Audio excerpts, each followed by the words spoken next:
BJP Medinipur বিধানসভাতে জিতলেই নাকি নতুন কেন্দ্রীয় বিদ্যালয় জঙ্গলমহলের জন্য মানুষকে বিপদে উদ্ধার করার জন্য বিজেপির বিশেষ প্রশিক্ষিত কিউআরটি মানে বিশেষ প্রশিক্ষিত বাহিনী থাকছে।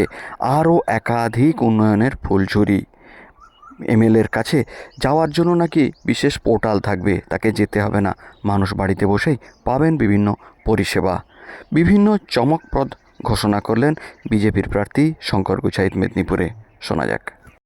যে মেদিনীপুর বিধানসভা, এই বিধানসভা হচ্ছে রাজ্যের অন্যতম গুরুত্বপূর্ণ একটি বিধানসভা এবং এই বিধানসভার দিকে তাকিয়ে মেদিনীপুরের শিক্ষিত সমাজ, আপামর জনগণ সবাই তাকিয়ে আছেন। সেই জন্য আমরা জানি যে যে সরকার চলছে সেই সরকার হচ্ছে মানুষের আস্থা ভরসা যা ছিল সেটা পুরোপুরি পেতে তারা আজকে অক্ষম হয়েছে এবং সাধারণ মানুষ এই সরকারকে সরাসরি প্রত্যাখ্যান করেছে। সেই জন্য ভারতীয় জনতা পার্টির ওপর, পদ্মফুলের ওপর, মোদিজির ওপর সাধারণ মানুষের আস্থা ভরসা অনেক বেড়েছে এবং তারা আজকে বলছে যে বিজেপি সরকার চাই এবং মানুষের যে চাহিদা আকাঙ্ক্ষা তারাও আমাদেরকে পথে ঘাটে, হোয়াটসঅ্যাপে, মেসেঞ্জারে অনেক সাজেশন পাঠিয়েছিলেন যে বিজেপি এলে কি করা উচিত, বিজেপি এলে কি করবেন। এবং আমরা একটা ড্রপ বক্স বিভিন্ন জায়গায় পাঠিয়েছিলাম যে সাধারণ মানুষের চিন্তন, সাধারণ মানুষের অভিমত, সাধারণ মানুষের কথা, সেটাই হচ্ছে বিজেপির সংকল্পপত্র হবে। সেই মতো করে আমরা আজকে সবাইকে ডেকেছি। আজকে আনুষ্ঠানিকভাবে ভারতীয় জনতা পার্টি মেদিনীপুর বিধানসভার সংকল্পপত্র আমি সবার সামনে পেশ করছি। দেখুন, আপনারা সবাই জানেন যে শিক্ষার ক্ষেত্রে একটা নৈরাজ্য বা দুর্নীতি চলছে এই রাজ্যে, মেদিনীপুরও সেখান থেকে পিছিয়ে নয়। তাই সব থেকে পিছিয়ে পড়া জায়গা শালবনী ব্লক। তাই আমরা সংকল্প করছি যে শালবনী ব্লক, সেই শালবনী ব্লকের কোনো একটা জায়গায় পিছিয়ে পড়া এসসি এসটি কুর্মী সমাজকে আরও এগিয়ে দেওয়ার জন্য কেন্দ্রীয় বিদ্যালয় আমরা জঙ্গলমহলে একটা করার অঙ্গীকার এখান থেকে নিচ্ছি। আপনারা জানেন শহরের সব থেকে গুরুত্বপূর্ণ একটা জায়গা হচ্ছে তাঁতিগাড়িয়া, অন্যতম গুরুত্বপূর্ণ, এবং সেখানকার মানুষ আমাদেরকে জানিয়েছেন যে তাঁতিগাড়িয়া আন্ডারপাস দ্রুত শেষ করতে হবে বা কাজ শুরু করতে হবে। আমরা বারবার জানিয়েছি রেলওয়ে ডিপার্টমেন্টকে, এবং দিলীপ ঘোষ যখন, মাননীয় দিলীপ দা যখন এমপি ছিলেন তখনও ডিআরএম এর সঙ্গে আমরা বসছিলাম। কিন্তু এখানকার রাজ্য সরকারের যে অনীহা, তাদের একটা এনওসি লাগে, তাদের সহযোগিতা লাগে, এবং পাশাপাশি জায়গা অধিগ্রহণ করতে গেলে এখানকার ডিএমকে একটা বন্ধুত্বপূর্ণ পদক্ষেপ নিতে হয়। কিন্তু বারবার ধরে রাজ্য সরকারের অসহযোগিতা জন্য এখনো পর্যন্ত তাঁতিগাড়ি আন্ডারপাস মাপ হওয়ার পরও রেলওয়ে ডিপার্টমেন্ট দু তিনবার মাপ করার পরও শুরু করতে পারেনি। তাই আমরা কথা দিচ্ছি এই সরকার চলে যাওয়ার পরে, মেদিনীপুর বিধানসভা জেতার পরে আমরা কেন্দ্রে এক সরকার, রাজ্যে একই সরকার থাকবে, তখন এই আন্ডারপাসের কাজ করতে আমাদের আর দেরি হবে না। আমরা তাঁতিগাড়ি আন্ডারপাসের কাজ দ্রুত আমরা শুরু করতে পারব। এবং আমাদের দীর্ঘদিনের দাবি যে একটা এইমস হওয়া প্রয়োজন। আমরা জানি যে ভুবনেশ্বর এইমসে যেতে হয় কষ্ট করে, কেউ কল্যাণী যায়, কেউ দিল্লি যায়, কিন্তু আমরা আশা করব যে এই মেদিনীপুরের এই জঙ্গলমহল এরিয়া সহ এই পুরো সারাউন্ডিং যে এরিয়া, সেখানে একটা এইমস প্রয়োজন। চিকিৎসার বেহাল দশা, সেই জন্য আমরা সংকল্প করছি যে যদি বিজেপি সরকার প্রতিষ্ঠা হয়, অবশ্যই হবে জনগণের স্বার্থে, তখন আমরা কেন্দ্রীয় সরকারকে প্রপোজাল দেব যে এখানে একটা এইমস নির্মাণ করতে হবে শালবনী ব্লকে। পিছিয়ে পড়া মানুষ এবং মেদিনীপুরের চিকিৎসা, ঘাটাল, ঝাড়গ্রাম সহ বিভিন্ন এলাকার মানুষ সেখানে উপকৃত হবেন। চতুর্থ যে পয়েন্ট আমরা বলছি যে মেদিনীপুর বিধানসভার যারা দুস্থ নাগরিক, দুপুরের আহারের জন্য তারা কষ্টে থাকেন তাদের জন্য মেদিনীপুর অন্ন বন্ধু এই প্রকল্প আমরা চালু করব। বিশেষ করে রেলওয়ে স্টেশন, বিশেষ করে হাসপাতাল, মেদিনীপুর হাসপাতাল, বিশেষ করে বাস স্ট্যান্ড, এই এলাকাগুলোতে মেদিনীপুর অন্ন বন্ধু 3 টাকায় এই প্রকল্প এই বিধানসভাতে চালু আমরা করার অঙ্গীকার নিচ্ছি। এবং আপনারা জানেন যে আমাদের জল যখন হয়, বৃষ্টি যখন হয়, তখন একটা বিস্তীর্ণ এলাকা মেদিনীপুরের জলের তলায় চলে যায়। সব থেকে ক্ষতিগ্রস্ত হয় পালবাড়ি এলাকা, 18 নম্বর ওয়ার্ড, এদিকে 8 নম্বর ওয়ার্ড, 9 নম্বর ওয়ার্ড, 10 নম্বর ওয়ার্ড, শুরু করে 1 নম্বর, 2 নম্বর, পুরো বিস্তীর্ণ এলাকা জলের তলায় চলে যায়। এবং আমরা বারবার জানিয়েছিলাম যে মহানালাকে একদম কংক্রিটভাবে, স্থায়ীভাবে সংস্কার করা এবং তার সমাধান করতে হবে। ডিএমকেও আমি লিখিত আকারে বারবার জানিয়েছি, এলাকার লোকও জানিয়েছে, কিন্তু সেটা হয়নি। তাই জন্য হোসনাবাদের গিরিধারীর চক, মহানালা এবং হোসনাবাদ সংলগ্ন, ধর্মা সংলগ্ন যে মহানালা আছে, সেই মহানালা বিজেপি সংকল্প করছে, আজকে প্রতিজ্ঞা নিচ্ছে বিজেপি সেই স্থায়ী সমাধান করবে। এবং যেভাবে এই সাধারণ মানুষ জলের তলায় চলে যায়, আমরা দেখেছি খাটগুলো ডুবে যায়, রান্নাঘরে জল ঢুকে যায়, অনেক কষ্ট। তাই আমরা অঙ্গীকার করছি এই মহানালা বিজেপি স্থায়ীভাবে সংস্কার করে সমাধান করবে। আপনারা সবাই আমার সঙ্গে একমত হবেন যে মেদিনীপুরের অন্যতম সমস্যা হচ্ছে যানজট। যদি আপনি এখনই আপনারা এসেছিলেন, অনেকে ফোন করছেন আমাকে, আমি যানজটে ফেসে আছি, 10 মিনিট দেরি হবে, আপনারাই বলছেন। আমরা দেখেছি মেদিনীপুরে যতগুলো এন্ট্রান্স আছে, সেটা আমাদের রাঙামাটি হোক, ধর্মা হোক, বা আমতলা হোক, বা কেরানচটি হোক, সমস্ত জায়গাতে একটা প্ল্যানিংয়ের অভাব আছে। এখানকার ট্রাফিক পুলিশ, তারা ট্রাফিক সিস্টেম ঠিকঠাক না মেনে তারা পুলিশ মন্ত্রীর কথায় বিভিন্ন জায়গায় দাঁড়িয়ে থাকে ট্রাফিক পুলিশরা টাকা তোলার জন্য। তাই যানজট সমস্যা একই জায়গায় রয়ে গেছে। আপনার এখানে হাসপাতালে রোগীরা আসে, অ্যাম্বুলেন্স আটকে যায়, স্টুডেন্টরা স্কুলে পড়াশোনা করতে যায়, ছাত্রছাত্রীরা আটকে যাচ্ছে। তাই এখানে টোটো অটোর একটা সমস্যা আছে, তাদেরকে স্থায়ীভাবে সমাধান করা উচিত। তাই এবং এখানে হকার যারা আছেন, তাদেরকে পুনর্বাসন করে স্থায়ী সমাধান করা উচিত। কিন্তু এগুলো তৃণমূলের কোনো প্ল্যান না থাকার জন্য, এখানকার পৌরসভা এবং এখানকার এমকেডিএ, এখানকার এমএলএদের কোনো প্ল্যানিং না থাকার জন্য এটা এখনো পর্যন্ত হয়নি। আমরা সংকল্প করছি মাল্টি পার্কিং জোন আমরা নির্মাণ করব এবং পুরোপুরি হকার পুনর্বাসন থেকে শুরু করে যাতে যানজট মেদিনীপুরের রুট ম্যাপ করে কোন টাইমে বড় গাড়ি আসবে, কোন টাইমে আসবে না, টোটো এবং অটো টাইমিং রেডি করে দেওয়া, সব কিছু একটা প্ল্যানিং করে আমরা করার ব্যবস্থা করব। 7 নম্বর, যদি আপনি জানেন যে মেদিনীপুর হাসপাতাল, এখানে কোটি কোটি টাকার কেন্দ্র সরকার পাঠায় স্বাস্থ্যের খাতে, তার মধ্যে ন্যাশনাল হেলথ স্কিম একটা স্কিম আছে।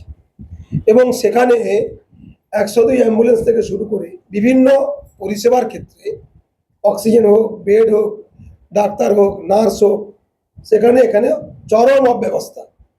আপনারা জানেন যে শালবনির মা, তাকে মেয়াদ উত্তীর্ণ সেলাইন দিয়ে, জাল সেলাইন দিয়ে মেরে ফেলা হয়েছিল, বিজেপি সেখানে আন্দোলন করেছিল। আপনারা জানেন যে বিভিন্ন সময়ে সপ্তাহে প্রায় 5 দিন মাতৃমাতে চিকিৎসার গাফিলতির জন্য রোগীর আত্মীয়রা তারা আন্দোলন করে। তাই পুরো হাসপাতাল চত্বর একটা নোংরা, আবর্জনা, একদম পরিবেশ একদম খারাপ। তাই বেড নেই, নার্স নেই, চিকিৎসা পরিষেবা নেই। আর যদি কেউ হঠাৎ করে কোনো বিপদ পড়ে হাসপাতালে ভর্তি হয়, তাদেরকে ঘন্টার পর ঘন্টা ফেলে রাখা হয়। বহু মানুষ আমাদেরকে ফোন করেন যে 4 ঘন্টা আমি এসেছি, এখনো পর্যন্ত চিকিৎসা শুরু হয়। আমি বসেই আছি, কোনো ডাক্তার আসছে না, কোনো নার্স আসছে না, কোনো ওষুধ আসছে না। তাই জেলা হাসপাতালের একদম অত্যাধুনিকভাবে পরিকাঠামোর আমূল পরিবর্তন করে আমরা অঙ্গীকার করছি চিকিৎসা পরিষেবায় মেদিনীপুর অন্য জায়গাকে পথ দেখাবে। আপনারা জানেন যে আমাদের কতগুলো জায়গা আছে যেখানে কংসাবতী নদী ভাঙন একটা বড় সমস্যা। আমাদের ওখানকার মণিদহের কার্যকর্তা আমাদেরকে ফোন করেছিল, আমরা গিয়েছিলাম। মণিদহ, তেঁতুলিয়া, গুড়গুড়িপাল, উত্তরডাঙ্গা, ভাটপাড়া, দেউলডাঙ্গা, এই সমস্ত এরিয়াগুলো বিশেষত এই বিধানসভার মধ্যে প্রায় কয়েক বিঘা জায়গা, চাষযোগ্য জায়গা, জমিন তারা পুরো নদীর গর্ভে তলিয়ে গেছে। এবং ওখানকার মানুষ ফোন করার ফলে আমিও সেখানে গিয়েছিলাম এবারে, এবং সেখানে সাধারণ মানুষকে সঙ্গে নিয়ে ডিএমকে, এসডিওকে, আধিকারিককে, সেচ দপ্তরকে আমরা জানিয়েছিলাম যে আপনারা দয়া করে একটা টাকা অ্যালটমেন্ট করুন, যাতে নদীর বাঁধ পুরো বাঁধ দেওয়া হয় এবং পুরোপুরি স্থায়ী সমাধান করা হয়। এবং দ্বিতীয় দাবি ছিল যাদের জমিন তলিয়ে গেছে, চাষযোগ্য জায়গা, তাদের একটা করা হোক, রেট চার্ট করা হোক, যে তাদেরকে ক্ষতিপূরণ দেওয়ার ব্যবস্থা করা হোক। কিন্তু আপনারা বিশ্বাস করুন, ফটো তুলতে এসেছিলেন কয়েকজন আধিকারিক। আমাকে গতকাল যখন আমি যাই, আমি মণিদহতে পরশুদিন গিয়েছিলাম রামচন্দ্রের অন্নভোগ খেতে, সেখানেও তারা বলছেন যে এখনো পর্যন্ত শঙ্করদা আমাদের সেই সমাধান কিছুই হয়নি। কয়েকটা বাঁশ পুঁতে ছিল, বাঁশ পুঁতে আধিকারিকরা চলে গেছে। তাই আমরা কথা দিচ্ছি এই সমস্ত এরিয়ায় নদী ভাঙন বিজেপি পুরোপুরিভাবে স্থায়ীভাবে সমাধান করার অঙ্গীকার নিচ্ছে। আপনারা আশীর্বাদ করুন, নদী ভাঙন রোধ করবে বিজেপি, আপনাদের স্থায়ীভাবে আপনাদের পাশে বিজেপি থাকবে। আপনারা দীর্ঘদিন ধরে শুনছেন বামপন আমল থেকে, 9 নম্বর পয়েন্ট বলছি। এবং তারপরে তৃণমূলের বিভিন্ন সময় বিভিন্ন নেতারা বলেছে, মুখ্যমন্ত্রী বলেছে, পিসি ভাইপো বলেছে যে আমাদের যানজট কমানোর জন্য দ্বিতীয় বাস স্ট্যান্ড ধর্মা বা ক্যারানচটি বা এই সাইডে করা হবে যাতে যানজট কমে। কিন্তু আজ পর্যন্ত আপনারা জানেন যে যানজট সমস্যা বা দ্বিতীয় বাস টার্মিনাল তৈরি করার কোনো প্ল্যানিং এখনো পর্যন্ত হয়নি। এবং এই কথা তৃণমূল বারবার বলেছে। এই কথা বলার ফলে আমরা বলেছিলাম যে গার্বেজ আছে ধর্মা, সেই গার্বেজটাকে স্থায়ীভাবে বন্ধ করতে হবে এবং সে লালবাগকে বন্ধ করে স্থায়ীভাবে দ্বিতীয় বাস স্ট্যান্ড নির্মাণ করতে হবে। এখনো পর্যন্ত হয়নি, কারণ তৃণমূল শুধু কথা বলে, কোনো কাজ করে না, এটা আরেকটা তার নিদর্শন। তাই আমরা কথা দিচ্ছি মেদিনীপুরবাসী স্বার্থে এবং শহরের যানজট কমানোর স্বার্থে এবং এলাকার উন্নয়নের স্বার্থে দ্বিতীয় বাস টার্মিনাল আমাদের অনেক জায়গা আছে ক্যারানচটি এলাকায়, সেখানে বা ধর্মা সাইডে আমরা স্থায়ীভাবে নির্মাণ করব। এবং আপনারা জানেন যে মেদিনীপুর শহরে আরেকটি জ্বলন্ত সমস্যা, সেটা হচ্ছে পুকুর ভরাট, অবৈধ নির্মাণ। সেখানে কি হয়, তৃণমূলের কাউন্সিলর, তৃণমূলের বিধায়ক, তৃণমূলের চেয়ারম্যান এরা সরাসরি যুক্ত হয়ে অবৈধভাবে জলাশয়গুলোকে বন্ধ করে, কেউ ফ্ল্যাট নির্মাণ করে, কেউ সেগুলোকে বন্ধ করে জবরদখল করে। এবং আমরা বহু জায়গায় প্রতিবাদ করার ফলে অনেক জায়গায় আমরা বন্ধ করতে পেরেছি। কিন্তু আমরা কথা দিচ্ছি এই অবৈধ নির্মাণ মেদিনীপুরে আর হবে না, অবৈধ নির্মাণ হবে না। আমরা কথা দিচ্ছি এই সংকল্পের মধ্য দিয়ে বিজেপি আসবে এবং অবৈধভাবে কোনো জলাশয় পরিবেশ সুরক্ষার স্বার্থে, পরিবেশের ভারসাম্যর স্বার্থে কখনোই আমরা করতে দেব না, এটা আমরা কথা দিচ্ছি। 12 নম্বর পয়েন্ট হচ্ছে আমাদের যে দ্বিতীয় কংসাবতী ব্রিজ, কাঁসাই ব্রিজ বা রবীন্দ্র সেতু যাকে আমরা বলি, সেখানে 304 কোটি টাকা আমাদের national highway minister Nitin গডকরিজি tweet করে দীর্ঘদিন আগে স্যাংশন করেছেন, এবং স্যাংশন করার পরে হঠাৎ আমরা দেখেছি তৃণমূলের কিছু নেতা দুবার নারকেল ফাটিয়ে দিয়েছে। ওখানে লরিগুলোকে বন্ধ করেছে, কিছুদিন একদম পুরো বন্ধ ছিল, সাধারণ মানুষ অনেক সমস্যায় পড়েছিল। তারপরে রাতের অন্ধকারে প্রচুর টাকা প্রত্যেক দিন লেনদেন হয়, এবং সেখানে টাকার বিনিময়ে এখন সেই দুর্বল সেতু, যারা তৃণমূল বা এখানকার পিডব্লিউডি লিখেছিল যে এত টনের বেশি যাবে না, এত দুর্বল, সেই পুলিশ, সেই আধিকারিক, সেই পিডব্লিউডি এখন কিন্তু আর বলছে না। তারা প্রত্যেক দিন কয়েক কোটি টাকার বিনিময়ে ওগুলোকে ছেড়ে দিচ্ছে। কিন্তু আমাদের যে টাকা স্যাংশন করলো কেন্দ্রীয় সরকার থেকে, হাইওয়ে মিনিস্টার থেকে, সেই মিনিস্ট্রির টাকা এখনো পর্যন্ত সঠিকভাবে এই অপদার্থ ডিএমদের জন্য, যারা অপদার্থ এই তৃণমূল কংগ্রেসের অঙ্গুলি হেলনে চলেন, তাদের প্ল্যানিং না থাকার জন্য এখনো কাজ শুরু হয়নি। কিছু জায়গায় কিছু নাটক করেছেন, কিন্তু এখনো পর্যন্ত কাজ শুরু হয়নি। আমরা আশঙ্কা প্রকাশ করছি যে এই ব্রিজ যে কোনো সময় কিন্তু ভাঙতে পারে।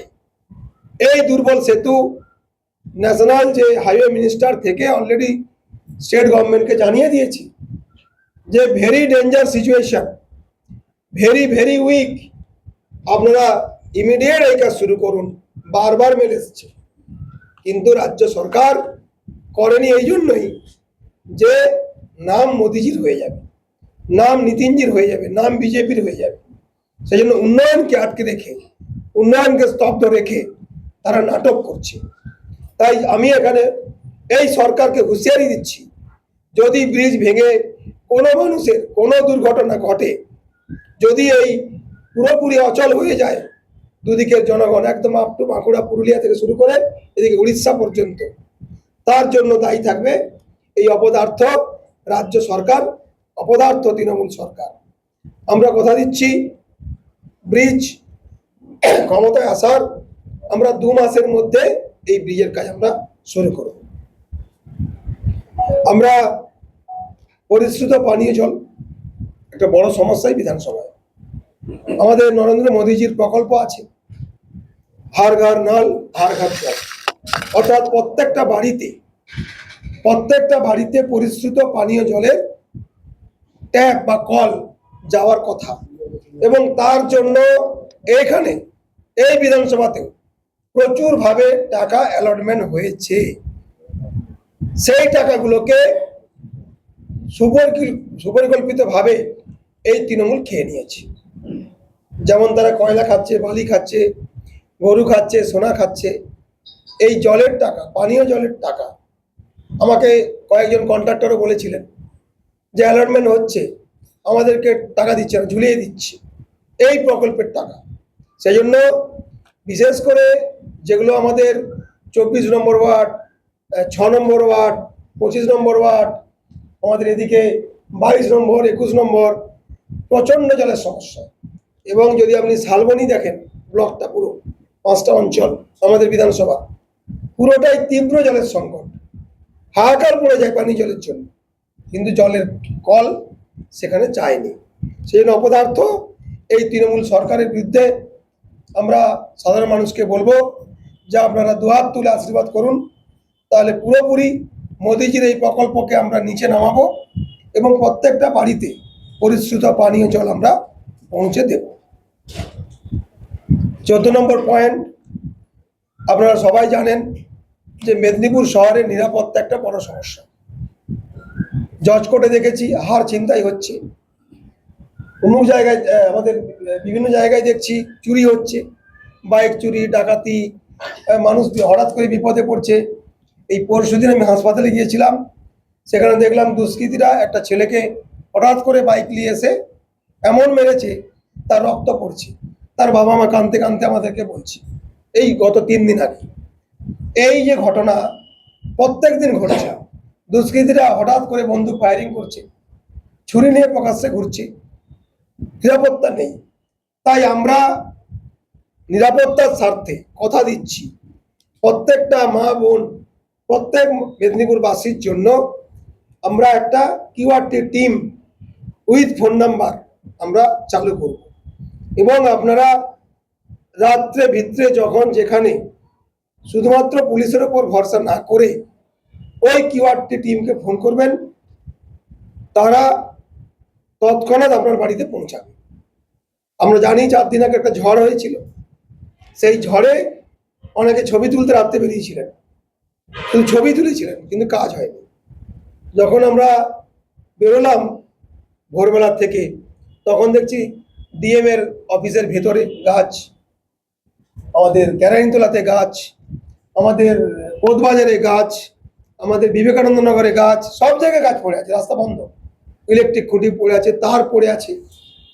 আমি কয়েকজন কার্যকর্তাকে ডাকলাম, আমাদের প্রেসের বন্ধুরাও ছিলেন, যা আমরা নিজের হাতে কার্যকর্তাদের সঙ্গে নিয়ে আমরা গাছ কেটে রাস্তা পরিষ্কার করলাম।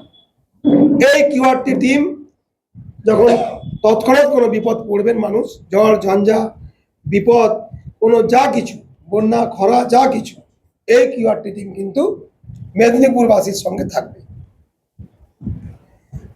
এবং আরেকটা 15 নম্বর আমাদের পয়েন্ট হচ্ছে, আমাদের মেদিনীপুর এমন একটা জায়গা, সেখানে একদিকে জঙ্গল, ভৌগোলিক অবস্থান অত্যন্ত ভালো, ব্যাপকভাবে এখানে একটা সৌন্দর্যায়ন করে ট্যুরিজম এটা করা যায়। বহু মানুষ এখানে আসতে পারেন, একদিকে মন্দির, একদিকে নদী, একদিকে জঙ্গল, একদিকে গোপগড়ের মতো অনন্য সুন্দর ইতিহাস প্রসিদ্ধ, একদিকে আমাদের মা শিরোমণি জুয়ার বিদ্রোহ সেখানকার ইতিহাস, একদিকে ক্ষুদিরাম বসুর ইতিহাস, একদিকে বিমল দাশগুপ্তের ইতিহাস, ব্যাপকভাবে একটা সামঞ্জস্যপূর্ণ একটা জায়গা। এবং নদী, আমরা কথা দিচ্ছি যত এখানকার আমাদের মনীষীদের পীঠস্থান আছে, হবিবপুর থেকে শুরু করে সব জায়গায় আমরা সেগুলোকে সংরক্ষণ করব, সেগুলোকে পুনর্ভাবে আমরা পুনঃপ্রতিষ্ঠা করে সেগুলোকে আমরা ভালোভাবে উন্নত মানের তৈরি করব। এবং আমাদের যে নদী সংলগ্ন এরিয়াগুলোকে ভালো করে বাঁধিয়ে ওখানে ট্যুরিজমের জন্য পুরোপুরি আমরা ট্রলার থেকে, নৌকা থেকে, বসার জায়গা, ওখানকার সৌন্দর্যায়ন আমরা পুরোপুরি করব। এবং জঙ্গলমহলকে আমরা সাজাবো, এবং ইকো পার্ক যেটা আছে সেখানটাকার ভালো করে সেটাকে সাজিয়ে আমরা, যারা আসেন বিভিন্ন পর্যটক ঘুরতে আসেন, ঘুরতে ভালোবাসেন, তাদের জন্য আমরা ভালো করে সেগুলো নির্মাণ করব। 16 নম্বর পয়েন্ট অত্যন্ত গুরুত্বপূর্ণ, আপনারা আশীর্বাদ করে 23 তারিখ পদ্মফুলের এমএলএ আপনারা তৈরি করবেন আশা রাখছি। এবং পদ্মফুলের এমএলএ তৈরি করার ফলে এখানে এমএলএ পোর্টাল সিস্টেম চালু হবে। এমএলএ পোর্টাল সিস্টেম 24x7, আমরা যেমন ফোন নাম্বার দেব, আমরা ইমেল আইডি দেব, আমরা হোয়াটসঅ্যাপ নাম্বার দেব, এমএলএ পোর্টাল আমরা চালু করব। এবং এমএলএ পোর্টালের মধ্য দিয়ে আপনাকে কোথাও কোনো সার্টিফিকেট, আপনার কোনো কাগজ, আপনার কোনো সাইন, আপনার কোনো দরখাস্ত, আপনার কোনো রোগীকে কোথাও নিয়ে যাবেন তার জন্য কিছু রেকমেন্ডেশন, আপনার কোনো স্টুডেন্ট পড়াশোনা করে তাকে বাইরে পড়াতে নিয়ে যাবেন তার জন্য কোনো রেকমেন্ডেশন, কাউকে আসতে হবে না, কাউকে এমএলএ অফিস আসতে হবে না। আপনি ওই এমএলএ পোর্টালে অ্যাপ্লাই করবেন বা বলবেন হোয়াটসঅ্যাপ বা ইমেল বা ফোনের মাধ্যমে, আমাদের টিম আপনার বাড়িতে সেই পরিষেবা পৌঁছে দেবে। তাই আমি আনন্দের সঙ্গে ঘোষণা করছি, এমএলএ পোর্টাল আপনার ঘরে পৌঁছাবে, আপনাকে কোথাও আসতে হবে না। আপনারা জানেন যে মেডিকেল কলেজ দ্বিতীয় ক্যাম্পাস আমাদের আবাস ওখানে হওয়ার কথা, কিন্তু সেটা বাস্তবায়ন হয়নি। তাই আবাসে যে মেডিকেল কলেজের যে দ্বিতীয় ক্যাম্পাস, সেই কাজ আমরা দ্রুত শেষ করব। এবং আয়ুষ হাসপাতাল আছে, সেই আয়ুষ হাসপাতালটা এখন ডুগরে ডুগরে কাঁদছে। রাজ্য সরকার তীব্রভাবে বাধা দিচ্ছে সমস্ত ক্ষেত্রে। তাই তারও পরিকাঠামোর উন্নয়ন আমরা অবশ্যই ভালোভাবে করব, এটা আমরা কথা দিচ্ছি।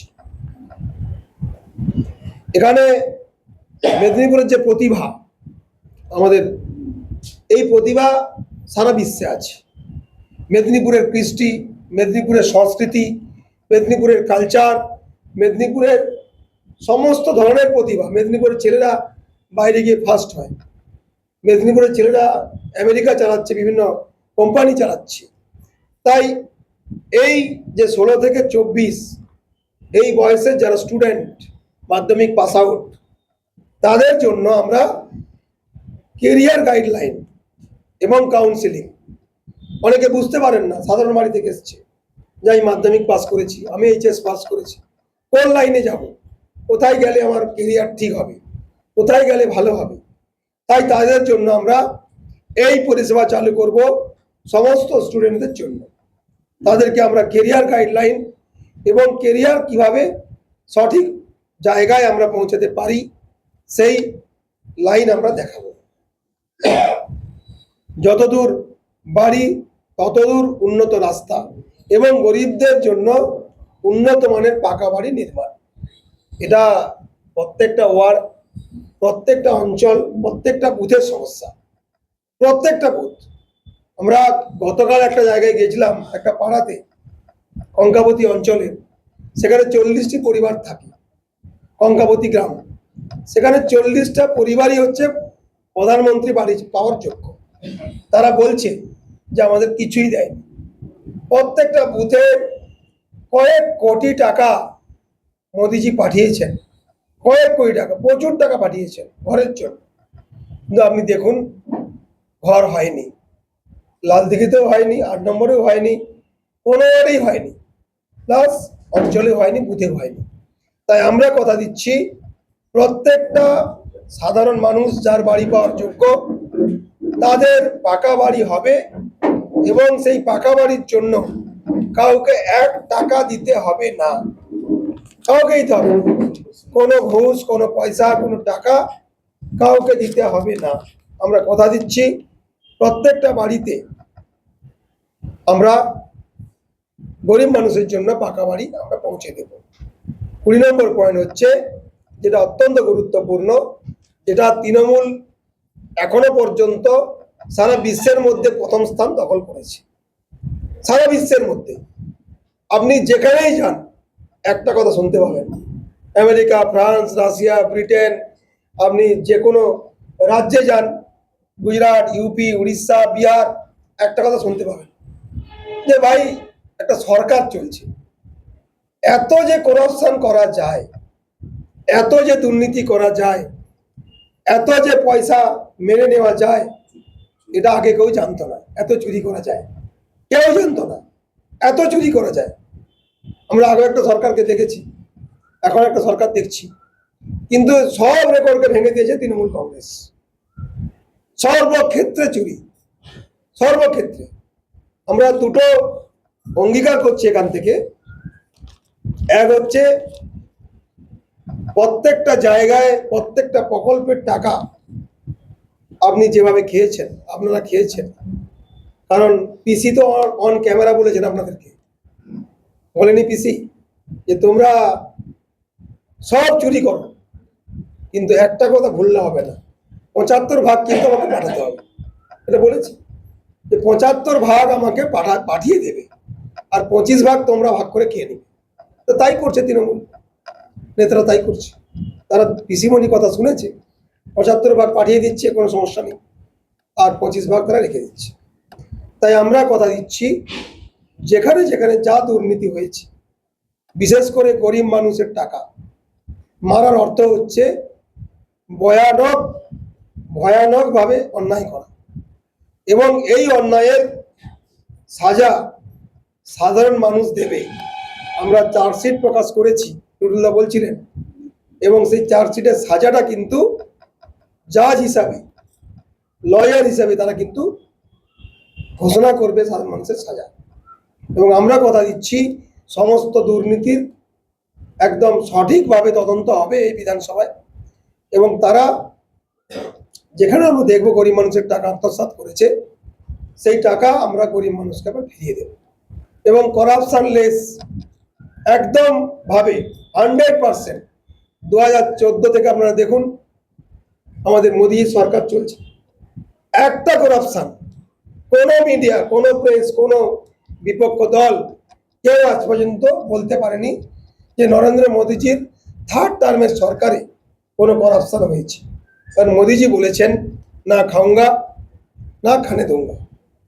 এই স্লোগানকে সামনে রেখে এই মেদিনীপুর বিধানসভার সবাই আমরা অঙ্গীকার করছি যে আমরা পুরোপুরি করাপশন কন্ট্রোল সেল আমরা চালু করব এবং প্রতিটি এলাকায় করাপশনকে বন্ধ করব, দুর্নীতি বন্ধ করব, চুরি বন্ধ করব, ডাকাতি বন্ধ করব। আমাদের এই যে 20খানা সংকল্প, 1 কোটি পূর্ণমালা সবাইকে দেখাতে বলবো।